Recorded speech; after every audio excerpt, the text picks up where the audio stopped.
Uzbekistan. After 2 weeks to stare at the ocean and think about the planet, Calico captain who turned the tables, and jaw-dropping images. An erupting volcano sends tourists running. Stay with us. After a summer of shark attacks, sightings, and beach closures, a Massachusetts community wants to learn more about the predators lurking offshore. NBC's Ann Thompson headed out to sea with a team of researchers to find out what they're learning.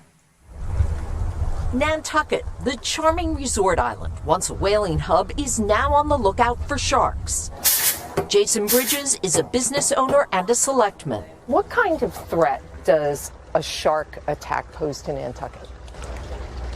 Our economy is 100% on tourism. We have to be really, really careful about everything that happens at our beaches. So the island is partnering with OSearch, a shark research group led by Chris Fisher, this month working 5 miles off Nantucket's coast. Locally here at Nantucket, we're trying to create a program where we give that community the maximum amount of data for its sharks for their own public safety management, so they can be prepared if they have an incident. Among the most unnerving of the 17 science projects on this expedition, Georgia Tech's Zoe Pratt, trying to collect bacteria from a shark's mouth to help the island's doctors treat potential bites. If somebody gets bit by a shark, the doctors are going to have a specific information regarding which bacteria there and how to treat them. Tagging and tracking sharks like this great white named Ack will let Alan Worden's community data platform layer information about where the sharks are with the number of people on beaches. Can data make Nantucket's waters safer? We can see what the sharks are doing and how they're behaving. We can absolutely start to understand when there are high impact times, what beaches are maybe more dangerous. Using science to reveal the mysteries of the sea so vacationers have only happy memories. Ann Thompson, NBC News, Nantucket, Massachusetts. Interesting research coming up. This police captain's warning after she was targeted by a scam caller. And escaping the volcano, tourists fleeing this explosive eruption. Today, a fiery volcanic eruption on the Italian island of Stromboli sent people running for cover. Plumes of smoke and ash shot into the air as lava poured down the volcano's steep slopes and into the sea. There were no immediate reports of injuries. The Stromboli volcano is one of the world's most active volcanoes. 2 months ago, a hiker was killed after an eruption.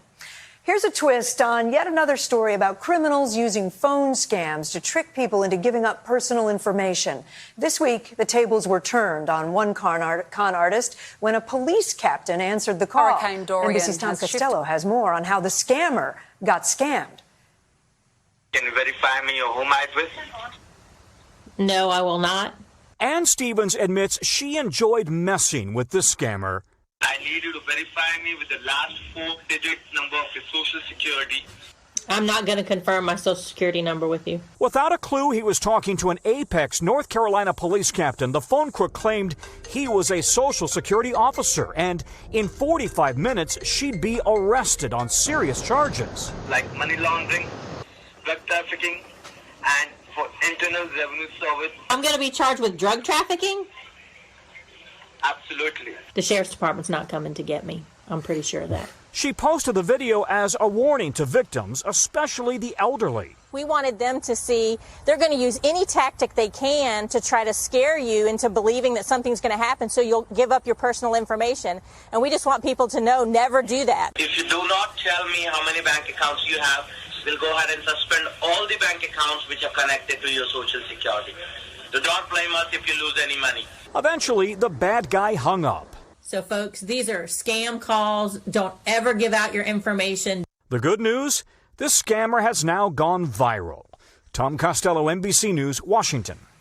Love that. Up next, Inspiring America. A high school senior has a sweet but slightly embarrassing way of welcoming his little brother home from school every single day.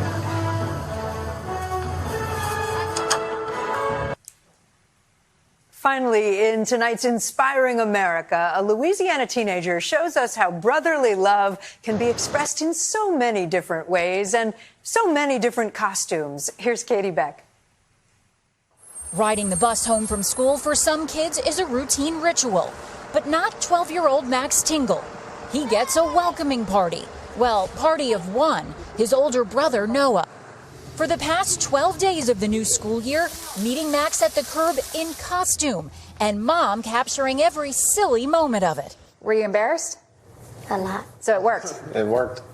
Greetings as a gorilla, a farmer, a firefighter, a ninja, Santa Claus, and today a minion. There's love on both sides through the whole thing. Noah, a high school senior, wanted to share some funny memories with Max before he heads off to college. The afternoon charade gaining thousands of followers on Facebook. And now strangers as far as Hawaii are mailing costume donations. This is just normal. This is just how we are. I mean, there was nothing special about this than the other stuff me and him do together. It shows how good of brothers we are. 5 years apart in age is about all that can separate these two, now known to online fans as the Bus Stop Brothers. We want our kids to be a light in the world, and I think they're kind of being that right now. Finding the joy in life's simple things. No disguising that. Katie Beck, NBC News, Baton Rouge, Louisiana. Such a great idea. That is Nightly News on a Wednesday. I'm Kate Snow. For all of us here, have a great night. Hey, NBC News viewers, thanks for checking out our YouTube channel. Subscribe by clicking on that button down here.